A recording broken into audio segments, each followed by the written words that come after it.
Help me reach 7,000 subscribers. Please like the video and share your thoughts in the comments. Your feedback helps make the content better. At 1:47 a.m. my phone buzzed on the nightstand. One line from Rachel. In the office, don't wait up. 23 minutes later my screen lit again. Not from her. My buddy Mark sent a screenshot. You seeing this? It was Rachel's IG story. Location tag glowed. Murphy's Bar. Her glass in frame. Mirror behind her. A man's shoulder in the corner and a caption. Brainstorm never sleeps. If I'd known where it was headed, I'd have started the clock sooner. I lay there and watched the ceiling. At 2:31 I put the phone face down, got up, and brewed coffee I didn't need. When you're my age, you don't do speeches at 2 in the morning. You fish for facts and line them up like tools on a bench. By 3:05 I had screenshots, her text with the Zoxo, the Murphy's tag, the timestamps. I dropped them into a folder I titled Tuesday.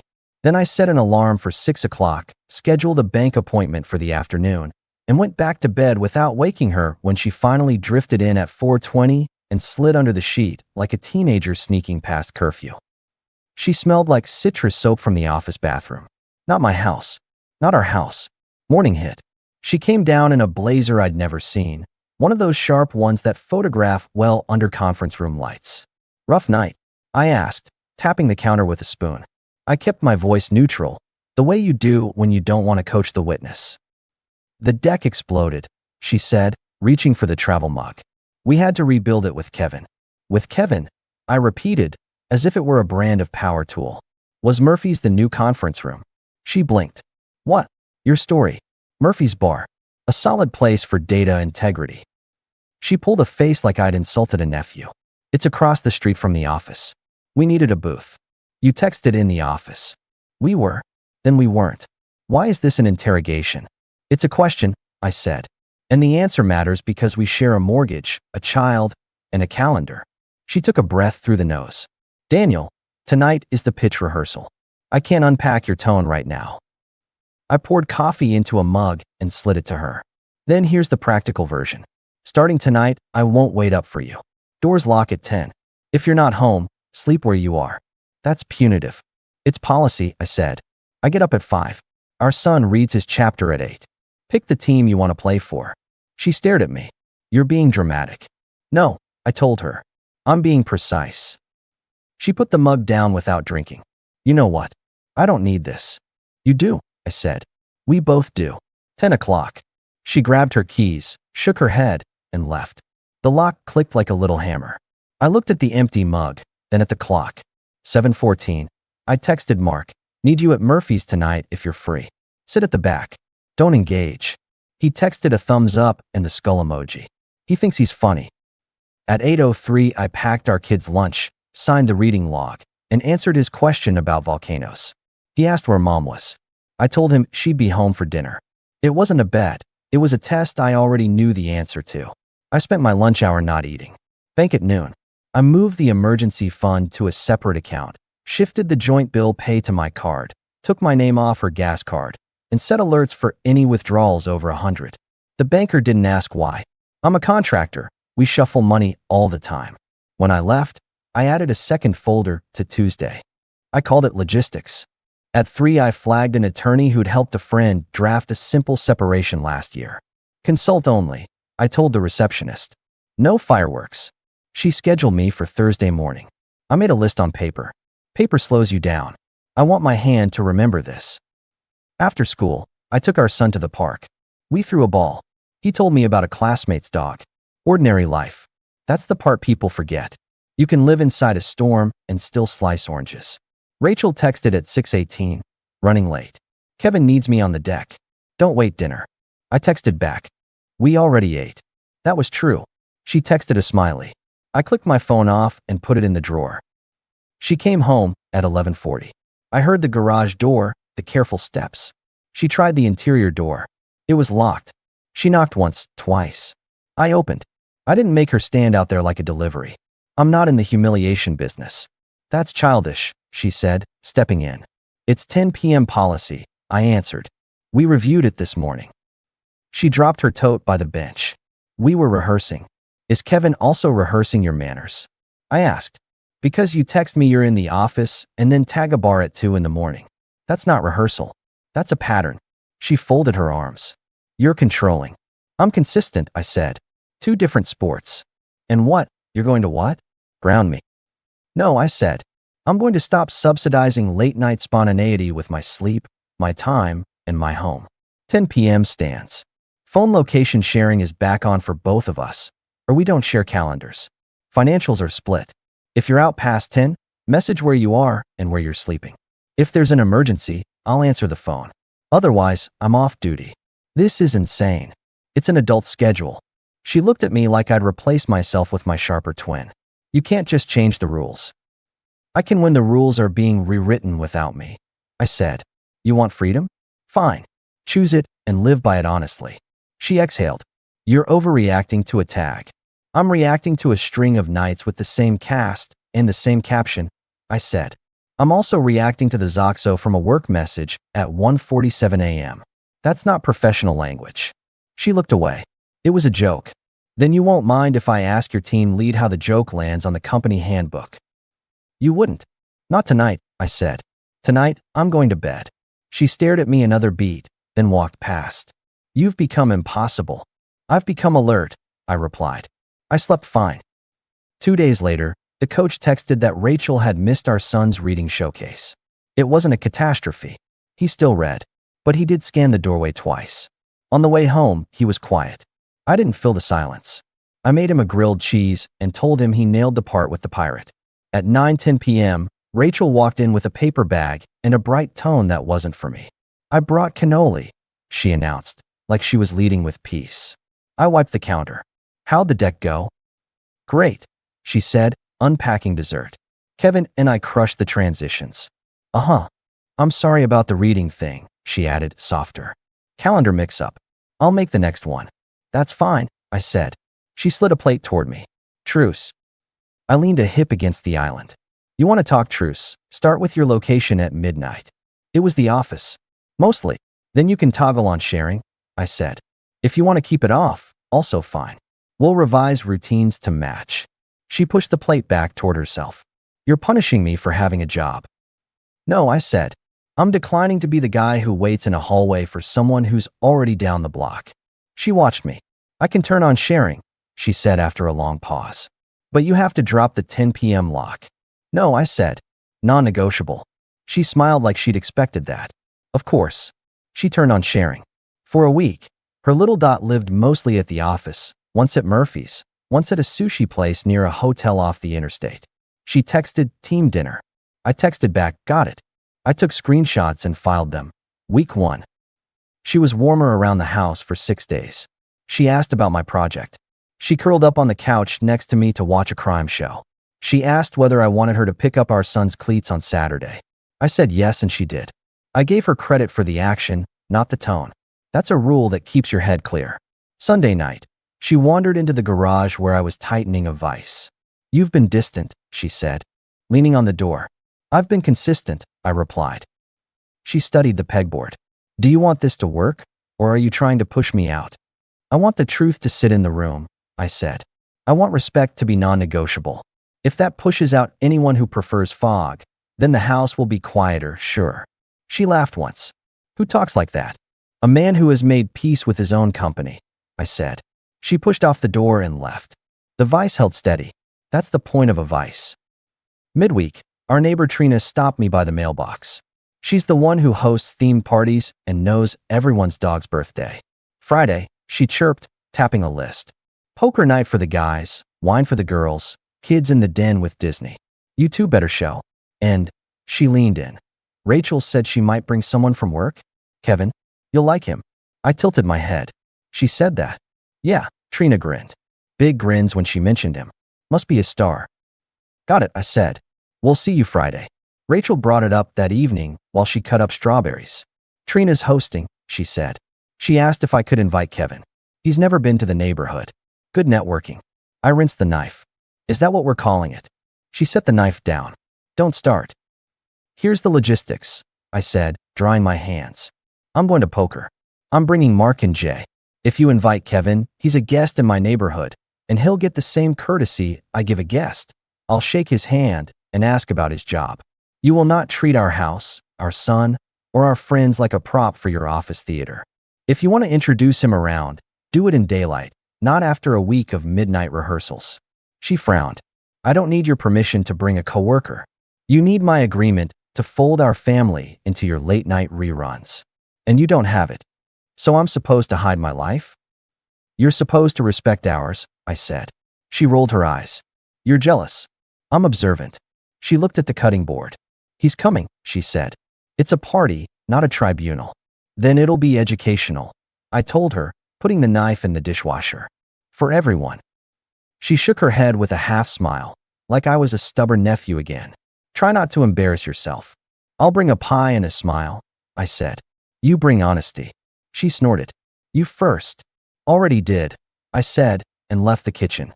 Friday found the block glowing. Trina had patio lights up like a postcard. Guys on one side of the yard with chips and cans. Women near the island with a cheese board big enough to land a plane. Kids ran in circles. It was ordinary, which made the next thing better documented. Rachel came in hot at 7:40 with Kevin at her shoulder. He was the type who wears the company hoodie even off the clock, like he's afraid you'll miss his uniform. Slim, talkative eyes. He offered his hand. Daniel, good to finally meet. I've heard a lot. I bet you have, I said, giving him a firm, polite grip. Welcome. He glanced around like he owned the lighting. Nice place. Great community. It is, I said. We built it slow. Trina swooped in. Kevin, so glad you made it. Rachel says you two are joined at the hip lately. Rachel laughed a little too hard. We've been grinding, she told the group. Late nights, big goals. Hope the deck forgives you, Mark said behind me dry. Kevin took a beer from the cooler. When you're chasing something meaningful, you accept sacrifices. I met his eyes. Sacrifices are easy when other people pay them. He smiled without teeth. Fair point. The first 20 minutes were normal. Poker started. Jay cracked jokes. Rachel floated between islands like she was curating her feed. She made sure Kevin was positioned in every conversation. It was fine until it wasn't. At 9, Rachel pulled Kevin toward the kitchen to introduce him properly. Properly meant cornering 3 of our friends, Trina, her husband Paul, and a neighbor named Gail, and setting up a little monologue. Kevin has been my rock, she said, laying a hand on his shoulder like a talk show host. He gets me. You know when work makes you feel alive? It's like that. Trina raised a brow at me over her glass. Paul looked at the floor. Gail did that supportive nod people do when they're not sure if they should clap. And Daniel has been patient, Rachel added, with a smile that wasn't kind. Routine suits him. We balance each other. Balance requires 2 scales, I said from the fridge, reaching for sparkling water. And an honest count. She blinked. We're just talking. You're branding, I said. There's a difference. Kevin jumped in. Rachel's being modest. She's the heartbeat of the team. We're on the verge of something huge. Trina tried a soft deflect. That's wonderful. But can we not talk shop all night? Paul gets hives. Paul nodded gratefully. Rachel waved a dismissive hand. It's our life right now. Also, she turned, almost casually. We might take a quick lap to Murphy's after this. Team tradition. Right, Kev? He grinned. 1 round. Trina looked to me again, unsure. Gail found a pretzel and ate it like a shield. I set the water on the counter and spoke into the circle. Before anyone leaves, let's sync expectations. Rachel, you're welcome to stay and be part of the neighborhood party your friends planned. If you choose to leave with your coworker for a tradition, you'll do it as a guest, not a headliner. That means you don't take our friends with you like a parade. Kevin, you're welcome to enjoy Trina's hospitality. You're not welcome to use her house as a runway. Rachel half laughed. Are you serious right now? Completely, I said. Public behavior, public boundary. Kevin lifted both palms in mock surrender. Hey, I'm just here for the vibes. Then you won't mind keeping them in the yard, I said. The room went still in that middle-class way where nobody breathes. Rachel's eyes flashed. You don't get to tell me where to go. Correct, I said. I get to tell you where my family participates. And it's not in your after-party. I'm not your property, she shot back. I'm allowed to have fun. I'm allowed to feel. She reached for the word, free. Freedom is earned by telling the truth, I said, keeping my voice level. You texted me you were in the office at 1:47 a.m. You tagged Murphy's at 2:10. You've missed 3 school events in a month and called it pace. You've invited a coworker into our neighborhood to audition him like a co-host. That's not freedom. That's disrespect in a nice jacket. Trina cleared her throat. Maybe we. I lifted a hand to her. I've got it, Trina. Then to Rachel. Pick a lane. Be present here or be absent by choice. If you leave, leave. But don't sell it as a love story about progress. Rachel smirked. You're making a scene, Dan. No, I said. I'm ending one. Kevin shifted, looking less sure. We really should. You should listen, I told him. You're standing in a marriage you didn't build. There are policies you don't understand. Companies have them too. I glanced at Trina. Thanks for hosting. We'll head out in 10. Rachel frowned. We just got here. And you just drew your line, I answered. I turned to Mark and Jay. Boys, pack it up. Rachel stepped closer. So that's it. You're dragging me home. I don't drag anyone, I said. I decide where I invest my Friday night. Not here. Not like this. I walked out to the yard and shook Paul's hand. Thanks for the game. Rain check. On the driveway, Mark leaned in. You good? I'm focused, I said. Do me a favor. Duck into Murphy's on your way home. If our stars show up, grab a table behind them and pretend to care about the game on TV. Text me what you see. He nodded. On it. Back at the island, Rachel stood with her chin up. Kevin stared at the backsplash like it had answers. We're leaving, I told her. You can join me or not. But I won't give you a ride to your freedom tour. She looked at Kevin, at Trina, at me. I'll get a ride, she said. Grown woman. I agree, I said. Which is why you can also figure out where you sleep. I thanked Trina and walked out. 10 minutes later, I had our son buckled in the car, the leftover brownies in a container, and a plan. I put our kid to bed and called the attorney's office voicemail. It's Daniel. I'd like to move Thursday's consult to tomorrow at 9, if you can. I'll be early either way. Then I opened my laptop. I started a document, timeline. I listed dates, times, tags, messages. I clipped in the screenshots. I kept it factual. No adjectives. I saved it to a cloud folder I shared with myself at a backup email. At 10:38 my phone buzzed. Mark, Murphy's. Corner booth. Her and Hoodie. Laughing. He ordered fries at 10:29.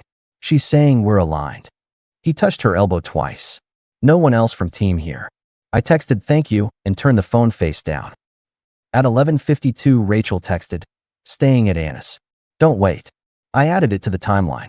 Then I sent a short email to a work address that wasn't hers. Subject, workplace conduct concern. Body, hello, I'm reaching out as a spouse. I have questions about after-hours conduct between a team lead and an employee that may implicate policy. I prefer to handle privately and professionally. Can we speak Monday? Daniel Gray. I used their company's general HR portal listed on the public site. No accusations. Just concerns and receipts ready if they asked. Then I shut the laptop and slept like a man who'd already decided. Morning, 8:03, pancakes. Our son asked if mom would take him to soccer. She's with Aunt Anna, I said. He shrugged. Kids adapt to facts faster than adults. At 9 sharp, I sat in the attorney's waiting room with a folder and a pen. She let me back. What's the goal?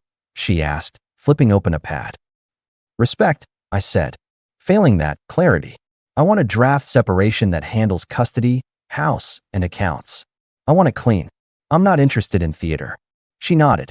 Any physical risk? No, I said. Just chronic fog. Then we start with a letter and an offer, she said. We can hold it if you want. Or send it if something tips. Tipping is likely, I said. But let's hold until Tuesday. We built the draft. It fit on 6 pages. When she left to print, I stared at a framed photo of a path through birch trees. Calm can be staged, too. On the way home, I stopped by a storage unit I'd reserved. I moved 2 boxes of tools, my winter gear, and my father's old records.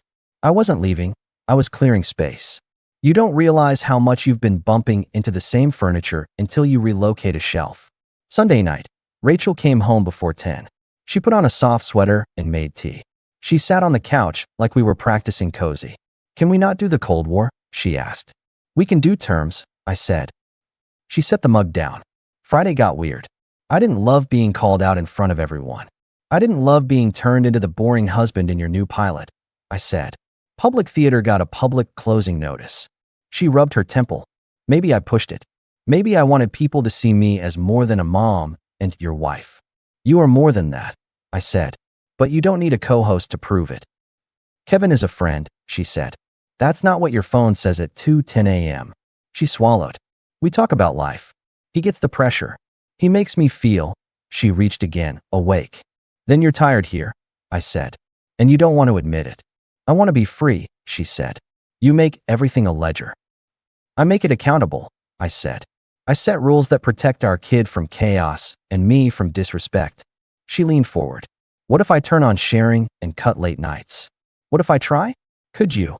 She nodded at me. Turn down the clamps? This is not clamps, I said. It's a frame. If you want a shot at rebuilding, it starts with telling your team lead that after-hours hangs are over and telling Kevin he's off your personal time. It also means showing up for our kid without excuses. She looked down at her tea. I can do that, she said. I want to. I miss us.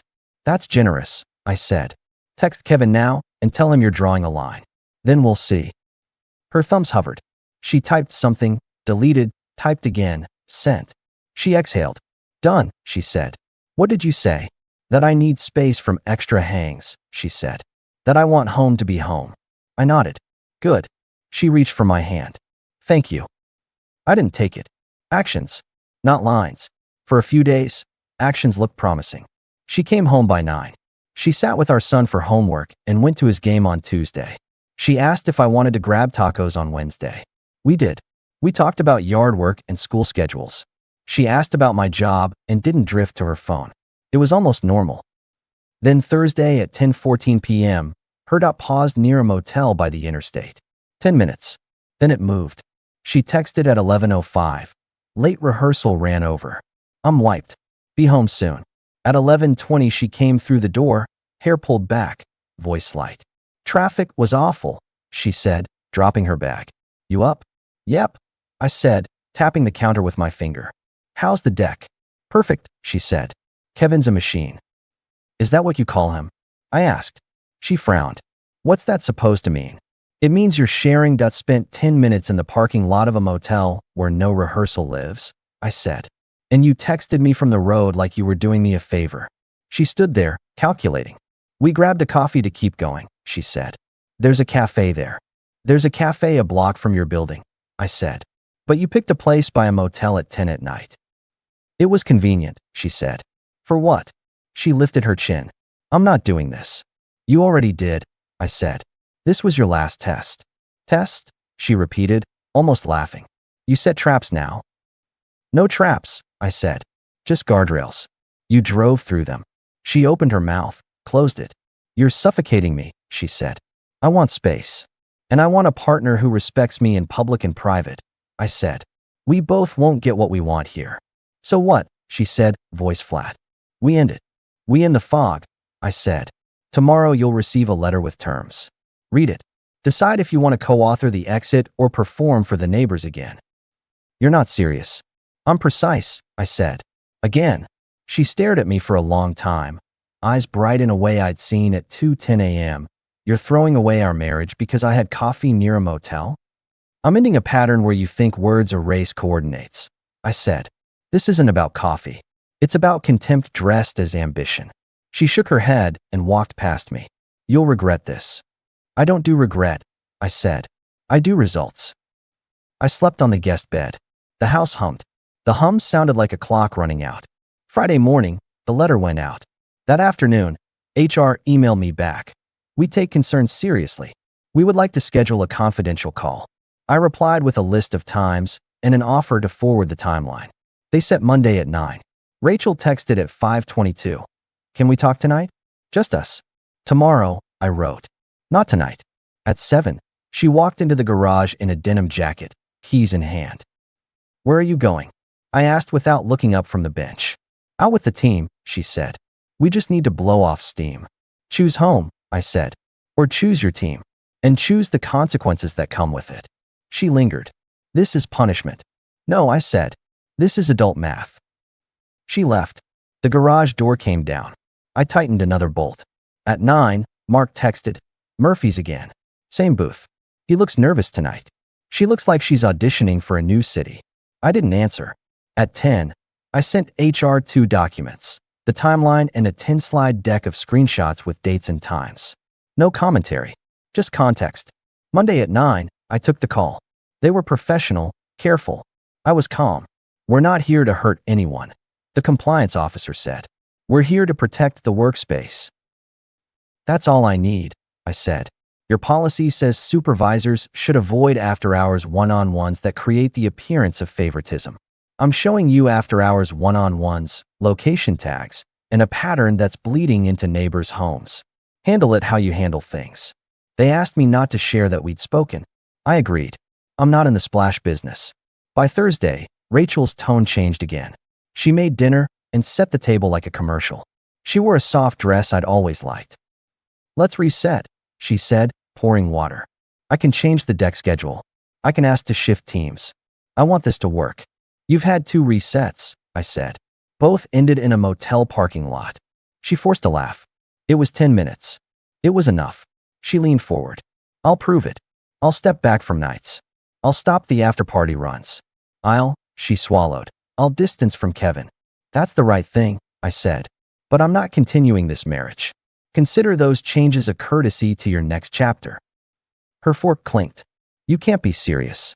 We're past serious, I said. We're at done. You're going to blow up our family because you're insecure?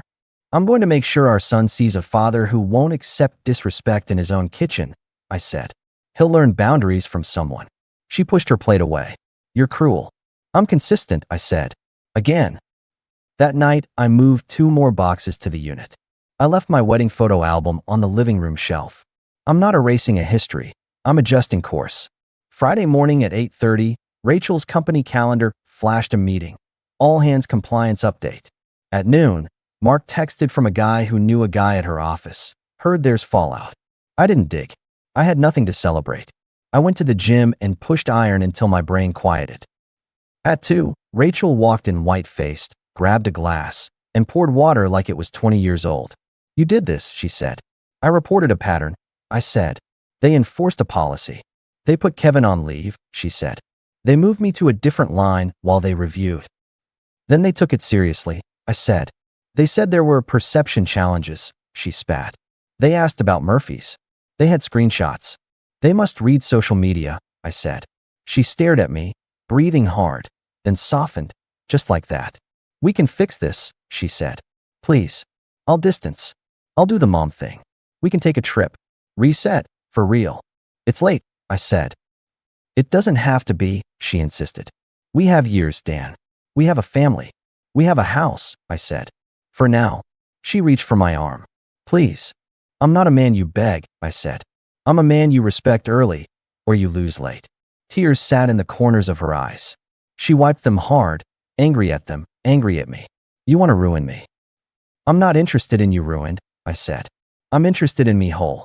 She looked past me at the living room where our son's Lego set crouched on the carpet like a small city. What do we tell him? The truth he can handle, I said. That mom and dad will live in 2 places, and he's not a referee. She shook her head, bitter and small. You think you've won. There's nothing to win, I said. Only standards to keep. Her shoulders settled. Fine, she said. Send your letter. I'll see you at mediation. No mediation, I said. Agreement or not, we're done. We'll sign and file, then divide the Saturdays. No theater. She walked to the hallway and stopped. You'll miss me. I'll miss who you were, I said. And who I was around you. Both have left the building.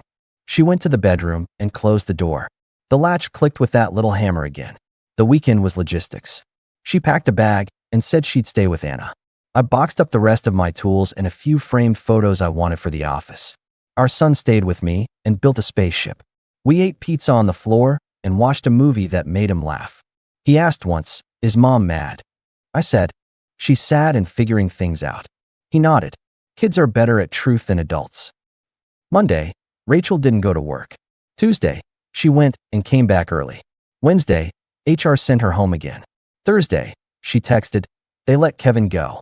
Below it, another line. "I'm on a performance improvement plan." I didn't reply.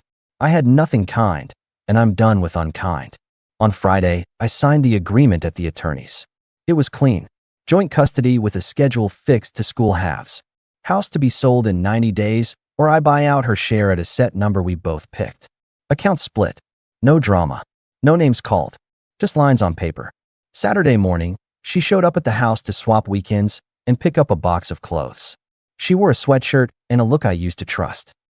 "I can still fix this," she said on the porch. "You can fix you," I said. "That's the only fix that matters now. You're colder than I thought." "I'm calmer than you hoped," I said. She looked around the porch like answers might fall from the eaves. "Say something," she pushed. "Something real." I studied the yard we'd watered for a decade. "Okay," I said. "Here's real. You wanted to feel alive.